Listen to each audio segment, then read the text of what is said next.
후대의 변화는 이제 세경범풀이 춘향과 인간 문제를 말합니다.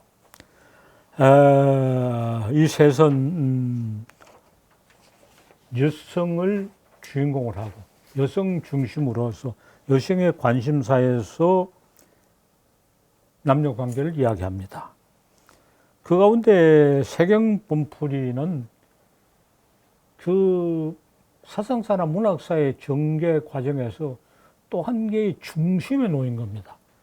아마 금오신화가 가지는 위치의 중요성만큼 세경범풀이도 중요하다고 생각해요.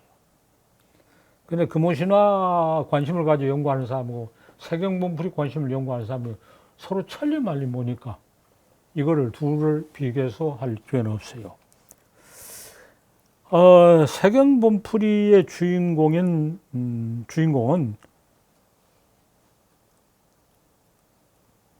세 인물은 다 문도령은 상세경이고 자청비는 중세경이고 정선음은 하세경이라는 세경은 농사의 신입니다. 농사의 신이 셋이 있어서 그 농사의 신에 관한 이야기입니다. 그러므로 세경범풀이는 농사의 신에 관한 얘기라는 점에서는 신령 이야기입니다. 그러나 신령 이야기가 영웅 이야기 비슷하게 전개되면서 범인 이야기로서 우리에게 다가와 있어요. 새 신령이 애정 갈등을 가지는 것은 신령의 세계에 존재하는 겁니다. 신령이 애정 갈등을 가지면서 세상을 풍요롭게 하고 생산을 하는 유래입니다. 그러나 이 세 인물의 애정 갈등에서는 영웅 이야기적인 상상과 범인 이야기에서 현실성이 가지고 있습니다. 땅에 사는 예사천의 작청기가 분수를 보고 옥황상제인 아들의 문도령을 사고 부부가 되겠다고 자기가 자진해서 나섰어요. 그런데 자청비를 살아가면서 놓아주지 않은 정수남이 장애를 일으켜서 정수남을 죽여서 장애를 일으켰어요. 이것도 신령 이야기의 어떤 연원을 가진 겁니다. 그러나 영웅 이야기, 범인 이야기의 의미를 더 가지게 됩니다. 문도령을 따라 천상에 올라가 문도령의 부모를 설득하고 또 문도령이 피살돼서 살려내서 마침내 사랑을 성취했답니다. 자청비는 영웅적인 위협을 설치한 여성 영웅의 본보기면서 이 사랑의 이야기는 범인의 현실적인 의미가 아주 짙게 배어 있습니다. 그리고 이 자청비 이야기하고 춘향이 이야기가 바로 대응되는데 나는 이런 상상도 하고 또 글로 쓴 적도 있어요. 제주도 사람이 자청비 이야기하는 걸 보고 분발을 해서 야, 우리도 가만히 있을 수 없다 하고 전라도에서 춘향 이야기를 만들어냈다. 자청비 이야기에 대한 대응이다. 둘은 일일이 대응됩니다. 자청비나 춘향이는 지체가 낮은 여성입니다. 문도령이나 이도령은 지체가 높은 남성입니다.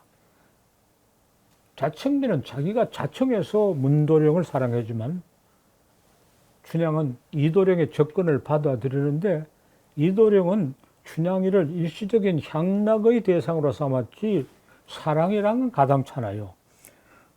오페라 춘향가 현지명이 작곡한 오페라 춘향은 이도령이 춘향을 만나다가 사랑하고 사랑가를 미리 부르는데 그거는 잘못입니다. 사랑은 본래 없었어요. 춘향의 노력에 의해서 생겨납니다. 잠깐 재미 보려는 이도령을 변조시켜서 사랑을 하는 사이로 이 춘향이가 만들어냅니다. 춘향이 탁월한 능력입니다. 그래서 이도령이 먼저 춘향이에 접근하지만 둘의 관계를 춘향이가 주도적으로 이끌어 나갑니다. 이도령과의 관계를 새롭게 만들면서 이도령을 새 사람으로 만듭니다.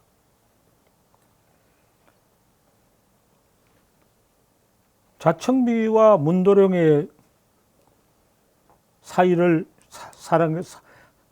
사이에 끼어든 그 이름 정수남과 이도령과 춘향과 이도령 사이에 끼어든 변학도는 매우 다릅니다. 정도령은 뭔가 모르고 천하고 야비하고 괴이한 인물인데 사회적인 성격은 모호합니다. 변학도는 정도령 그처럼 괴이하고 험악하고 폭력적이긴 하도 당당한 관직을 가지고 있는 남은 부사입니다. 자청비가 정수남을 죽였다는 거하고 춘향이가 변학도와의 대결에서 이겨냈다고 하는 것은 비슷하지만은, 그래서 변학도를 정치적으로 사회적으로 매장시킨 것은 정수남을 죽인 것과 같은 건데 선제적 의미가 매우 다릅니다. 옥황사장의 아들인 문도령보다 원님의 아들 이몽룡이 상층 남성의 특징을 더 잘 보여주고, 정수남과 신간사또 변학도의 차이에서도 변학도가 현실의 모습을 더 생생하게 보여줍니다. 자청 이야기가 매우 흥미롭긴 하지만은 비현실적이라는 데 대해서 불만을 가지고 그와 경쟁을 하면서 춘향가를 만들었다면 아주 성공적으로 개작을 했어요. 과연 자청 이야기를 알고 의식하고 춘향가를 만들었는가? 실증적으로 자료에 집중하는 건 불가능해요. 문헌 고증이 아니면 말하지 말라고 했다면 거기서 임을 닫아야 되는데, 우리 문학연구는 문헌 고증을 넘어서고 그 결함을 메워보는 것을 사명으로 하겠습니다. 예, 이것은 충분히 타당한 논리라는 것을 작품 자체가 말해주고 있어요. 춘향은 변학도의 요구를 죽음으로 각오하고 그 후에 이몽룡을 새로운 삶으로 변화시켜서 이룩한 1차적인 승리를 변학도의 대결에서 승리하면서 2차적인 승리까지 이끌어 나갑니다. 그것이 춘향전의 전체적 주제입니다. 자청비 혼자서 뭐 이것도 처치하고 뭐도 누구 사고 혼자서 동분서주해서 상상할 수 없는 업적을 이룩한 것하고는 다릅니다. 춘향은 정확하게 상대와의 대결하고 현실을 헤쳐나가는 것을 볼 수가 있습니다. 한편으로는 금오신화가 이런 전환의 아주 핵심에 있다, 내걸에 놓여 있다 했는데, 한편으로는 이 세경본풀이가 또 중심에 놓여 있다 말하고 세경본풀이를 춘향가로 고친 것이 의의를 말할 수 있어요. 예, 문학을 이야기하는 사람들은 이런 것을 한 자리에 놓고 비교 검토할 수 있는 자격이 있어요. 실증적인 연구에 의해서는 서로 접촉한 적이 없는 상방을 한 자리에 놓고 비교하는 건 말이 안 되죠. 우리가 한국의 영웅의 일생과 아프리카 서양 걸 이야기하는 것도 그것들이 언제 한 자리에 만났길래 이야기하느냐 하고 항의할 수 없는 것입니다. 이것도 얼마든지 한 자리에 놓고 이야기할 수 있습니다. 또 그것들이 설령 서로 만나고 않고 무관계하더라도 그것을 우리가 유산으로 함께 말라받은 순간부터 우리 마음속에서, 우리 머릿속에서 이것들은 공존합니다. 공존하는 것들이 어떤 관계를 가지는가 하는 것은 우리 자신에 대한 성찰이고 우리를 정리하는 작업입니다. 그 점에서 문학연구는 실증사학이 가질 수 없는 엄청난 장점을 가지고 있어요. 이제 인간 문제로 가봅시다. 선비라는 여주인공이 아버지를 죽인 지주 정독포 집에서 몸종으로 지내다가 면서 가까이 사는 첫째라는 남성의 사랑을 외면하고 오직 일만 열심히 하다가 정독에 급탈을 당하고 마을을 떠나서 더 넓은 세계에 가서 공장 노동자가 됩니다. 악덕 지주와의 대결이 일본 자본가의 대결로 확대되는 것을 볼 수가 있습니다. 그런 새로운 대결을 위해서 모든 것을 바쳤으나 이룬 것 없이 패결하고 세상을 떠나고 합니다. 이런 거대한 패배를 통해서 이런 투쟁을 선비라는 가련한 처녀에게 맡겨놓을 게 아니라 우리 모두 함께 맡아 일어서야 된다는 것을 깨우쳐 줍니다. 그러면서 극단에 이른 비정상적인 관계를 바르지 못해 안타까워하는 그런 과제까지 제기됩니다. 남녀 관계는 순조롭게 전개되어서는 이야기가 되지 않고 뭔가 파탄과 시련이 이야기가 된다고 했는데 그런 비정상적인 남녀 관계 극단은 급탈이라고 한 겁니다. 인간 문제를 위시해서 우리 1930년대 소설에는 급탈이라는 주제가 많이 등장합니다. 급탈이라는 그런 비인간적인 관계를 통해서 그것은 남녀 관계의 내부가 아니라 그런 권력을 가진 남성과 가련한 여성의 관계이고 그것을 통해서 일제와 우리 민족의 관계를 또한 간접적으로 의미하고 있습니다. 이 일제강점기 문학은 급탈을 거듭 다루면서 심각한 문제를 해결하고자 합니다.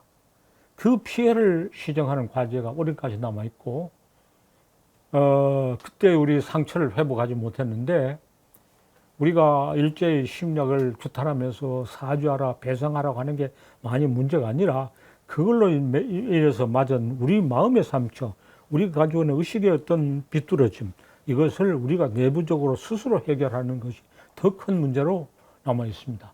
자기의 내부는 청소하지 않고 관심을 외부로 넘기는 건 적당하지 않다고 생각합니다. 거기서 이식이 꺼이고 열등이 생기고 뭔가 상처가 생겨 있습니다. 그걸 어떻게 극복할 것이냐. 그것을 원만하게 극복하고 함으로 해서 일본과의 관계도 다시 원만하게 될 수가 있습니다.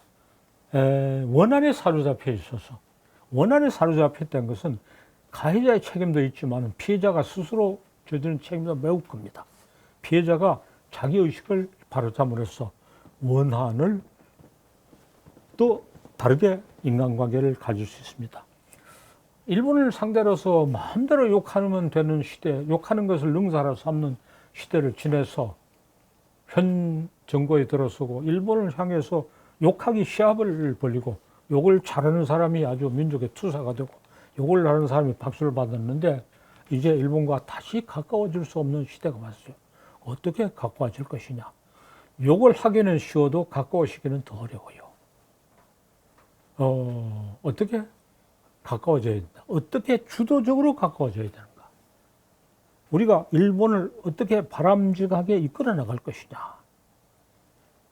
거기에 대한 내 해답은 대등한 화합이라는 책을 써서 제시했습니다만은 대등한 화합이 여기서 다른 문학의 문제에 깊숙이 들어갈 기회가 없었습니다. 문학의 문제를 깊숙이 다루면서 이에 대해서 고찰하는 커다란 과제가 남아 있습니다. 욕을 하는 건 쉬운데 우리가 상처를 넘어서고 상대방의 관계를 바람직하게 이끌어가는 건 매우 어렵습니다. 일본과 잘 지내려는 사람들을 토착 외구라고 매도하는 것은 아주 쉬워요. 그렇게 양분법은 통하지 않는 시대가 가까우고 있는 것조차도 모르면 다시 일본에게 또 상처를 입게 되고 다시 패배하게 됩니다.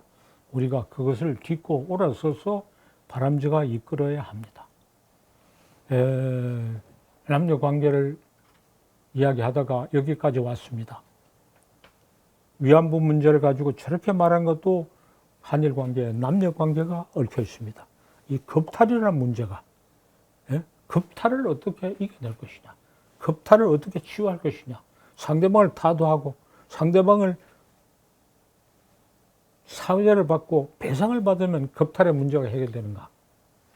그렇지 않습니다. 급탈의 문제를 스스로 이겨내고 해결하려는 커다란 문제가 우리에게 제기되어 있고 여기에 대해서 작가는 작품을 써서 학자는 연구를 하고 정치인은 어떤 정치적 식견을 성립해서 이 문제를 다뤄야 되는데 문학을 연구하는 사람이 이런 일을 상당한 부분 주도해야 될 책임이 있다고까지 말할 수가 있어요. 이야기가 너무 멀리 나간 것 같습니다. 이 정도 마치고 토론으로 들어가겠습니다.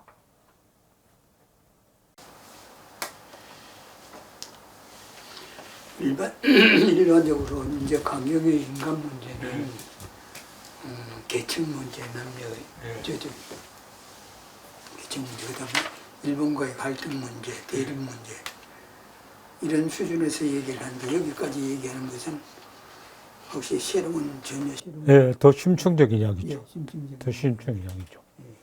그런 것은 우리가 가지고 있는 일반적인 어떤 분별 개념과로 다 처리할 수 있어요. 더 심층. 겁탈의 문제. 위안부 문제도 겁탈의 문제.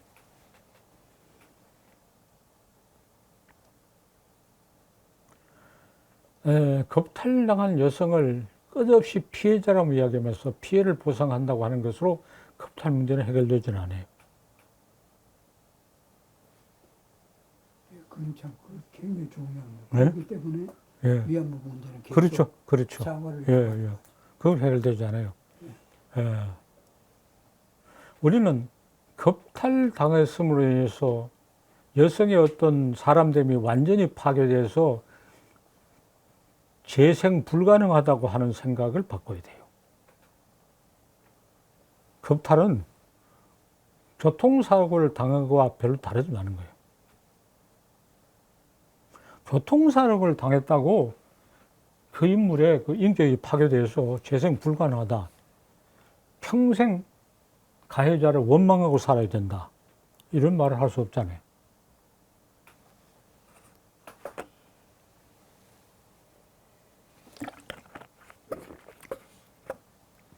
창조주권의 제1부 마지막 강의에서 이 문제를 다뤘어요.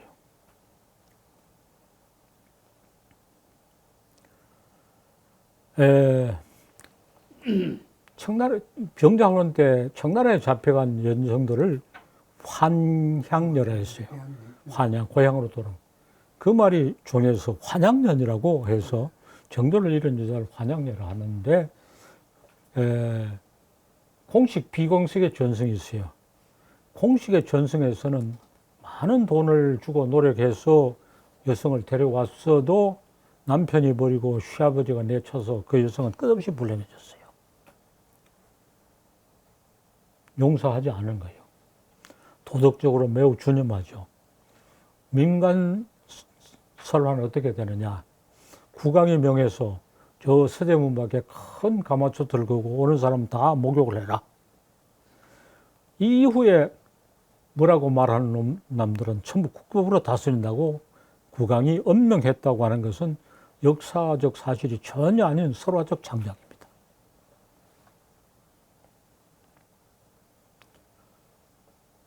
네. 역사적 사실과 설화적 창작이 다르고 그 설화적 창작이 가지고 있는 의미가 위안부 문제까지 적용돼야 된다. 선생님, 작품 해석에 관한 문제 하나 질문 드리겠습니다. 여기 그 인간 문제에서 그 해결되지 않는 그 남녀 관계의 여러 양상을 선생님은 시대의 불행에 관한 증언이다, 이렇게 지금 분석을 하셨습니다. 그리고 이제 춘향전은 그런데 이 그 인간 문제는 작가가 분명한 그 단일 판본이고 춘향전은 굉장히 다양하고 판본에 따라서 이야기 내용도 다르고 또 그리고 그것을 해석하는 연구자들의 시각도 굉장히 많이 달라요. 그런데 그 작가가 쓰려고 한 것과 연구자가 해석을 하는 것, 또 이 춘향전에서는 수많은 그 민중이 구현을 할 때 그 가지고 있는 주제의식, 그리고 또 연구자가 접근하는 주제의식, 그 사이의 괴리를 어떻게 해결하나요? 예, 그것도 이제 우리가 나타나 있는 거하고 숨어 있는 거, 정립된 의식과 정립되지 않은 의식의 관계를 말할 수 있어요. 춘향전은 보면 표면적으로 춘향을 열려라고 합니다. 그것은 표면화되어 있는 이고 정립된 의식입니다. 춘향의 이야기가 세상에서 저항 없이 받아들이자 하기 위한 작전이라고 보면 이야기가 달라져요. 춘향의 이야기는 연려 이야기가 아닙니다. 자기의 그 불리한 인생을 스스로 개척한 두 차례 투쟁에서 승리한 이야기입니다. 첫째는 이몽룡과의 투쟁은 평화적으로 이루고 그걸 받아들여 변학도의 투쟁을 전투적으로 이루어서 두 차례 승리한 여성의 이야기입니다. 그런데 연려 이야기라고 해서 세상에 행세하는 겁니다. 그러면 우리 연구자는 두 가지 주제를 다 읽어내고 두 가지 주제를 밝히는 게 맞습니다. 표면적 주제를 가지고 작품을 이야기하는 것은 일면만 본 거고 또 이면적 주제만 이야기하면은 그 춘향전이 어떻게 성립되고 정리하는 것에 대해서 그 상황을 무시하게 됩니다. 우리 연구하는 사람은 작품의 내면적 의미를 읽어내서 작품을 표리 관계에서 충분히 이해해야 돼요.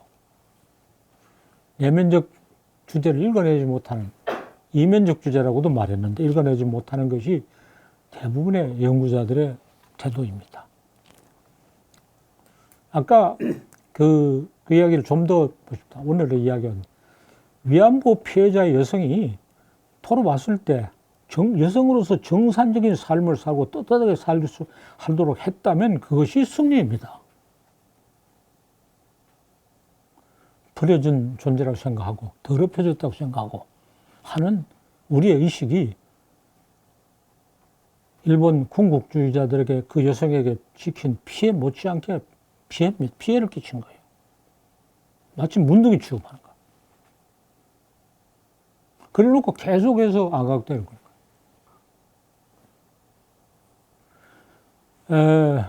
보도에 의하면 네덜란드 여성, 프랑스 여성, 독일 여성도 그렇게 희생을 당했다 하는 게 지금 밝혀져요. 그럼 독일 사람, 네덜란드 사람들은 뭐든 바보여서 그런 것도 안 밝혔느냐? 다 덮어둔 거예요. 불문에 붙인 거를. 우리는 교의 찾아내서 너 이런 거 왜 모르냐 그래. 교의 찾아서 너 왜 그걸 모르는가가 제2의 가해라는 사실에 대해서는 반성이 없어요. 아무도 이렇게는 이야기 안 해요. 그 가해자인 일본 사람을 다 찢어 죽여도 우리가 끼친 피해는 조금도 해결되지 않아요.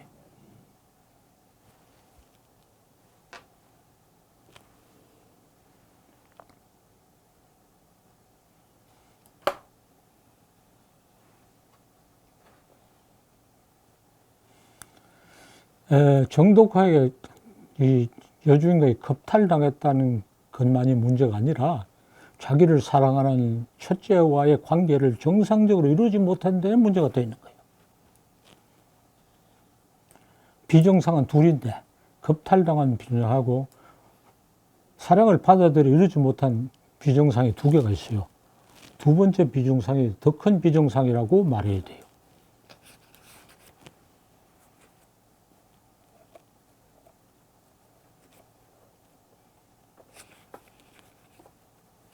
위안부 문제에 대해서 이렇게 말하는 사람은 아무도 없을 거예요.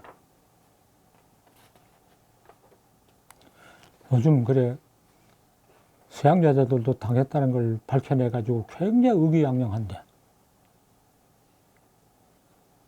그 사람들이 알면 굉장히 불쾌할 거예요.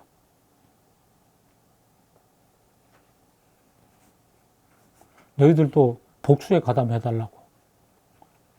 자기들은 복수를 이미 넘어섰는데.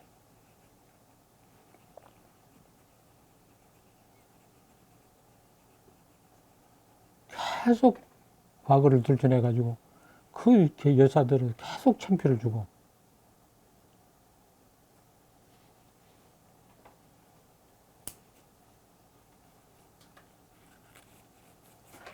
정상적인 삶을 살지 못하게 한 책임은 우리한테 있어요.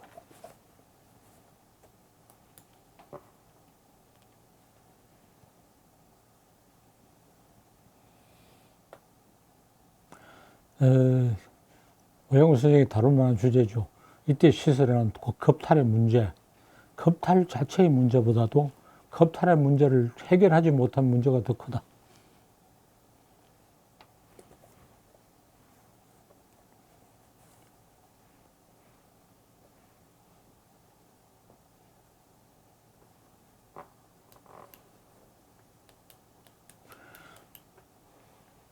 인간 문제의 주인공이 죽기 전에 원만한 사랑을 이루고 죽었어야 돼요. 그래서 작품 읽는 동안 계속 찝찝하게. 그렇지. 계속 찝찝하게 남겼어요.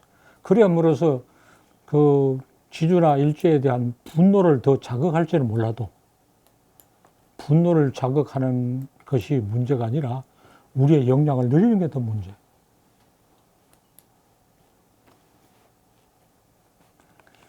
가해자가 나쁜 놈이라고 하는 것을 입증함으로 인해서 우리가 극복할 수 있는 힘이 생기는 거 아니에요.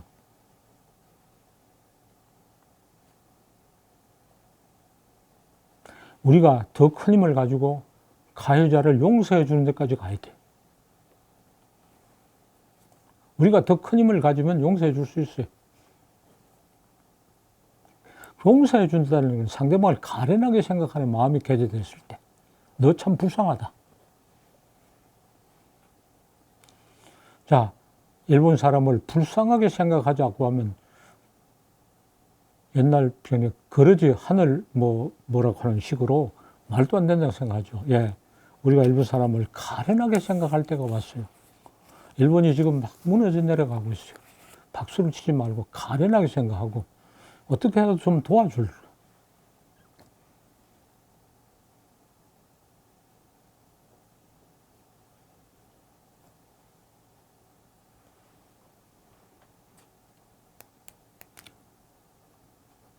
임진왜란을 다시 영화 같은 걸 만들 때도 일본 군인 병사들을 살인마라고 묘사할 게 아니라 전쟁에 내몰려서 참 아무 명분 없이 죽어가고 하는 것을 가련하게 생각하고 거기에 대해서 동정을 하고 따뜻하게 보듬어주는 시각이 이제 있어야 돼요.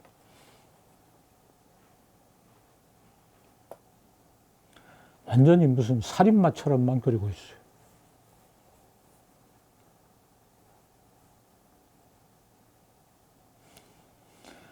그리고 왜적을 섬멸하면 되는데 왜 퇴각하도록 내버려두고 이순신은 죽었느냐?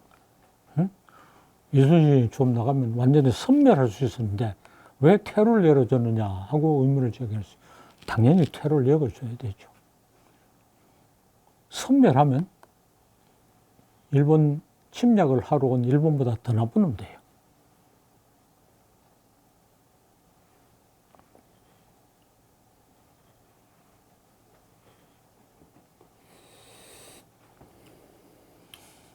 이야기가 너무 많이 앞으로 나갔네요. 지금 한일 문제에 절실하게 생각돼요. 또 이 차이를요, 자청비 춘향의 그 결말과 선비 그 인간 문제의 결말이 이제 근대 소설 이후에 나타나는 특성 때문에 나오는 거죠. 근대 소설은 서양의 영향을 받아서 비극적 파탄을 보이는 것이 바람직하다는 쪽에 많이 쏠리고 있어요. 일제와 한가하더라도 자청비, 이 선비가 온전한 사랑을 이루고 사람이 살 걸 다 하면서도 또 희생당하는 양면을 다 그려야 돼요. 그래서 자기가 모든 상처를 근본하고 원만한 삶을 쟁취하는 것도 일제와의 투쟁 못지않게 큰 과업이다.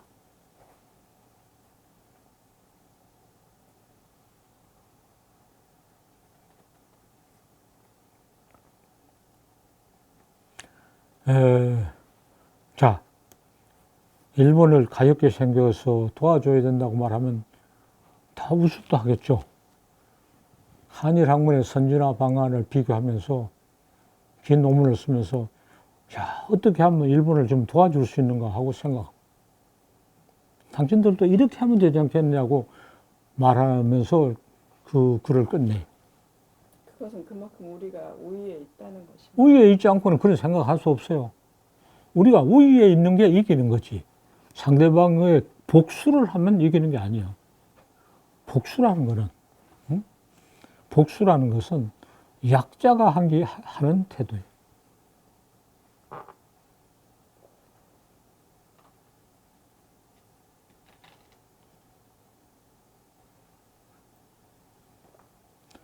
그래서 복수를 미워하는 것이 매우 잘못된 거죠. 일본 사람들은 복수를 필수로 여기잖아요. 예. 그래서 우리는 복수를 넘어서야 돼요.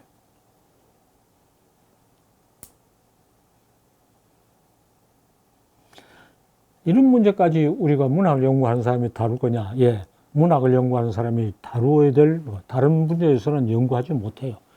역사는 표면적 사건밖에 못해요. 철학은 개념만 희롱해요. 왜냐하면 삶의 실상은 문학이 다룰 수 있어요. 또 문학을 연구하는 학문이 이런 문제에 대해서 당연히 앞서 나갈 수 있어요.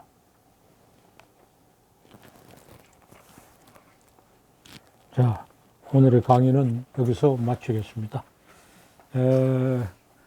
다음 주부터 이제 소설이 무엇이냐를 두 주에 걸쳐서 본격적으로 다루게 됩니다. 예. 위안부 문제. 예?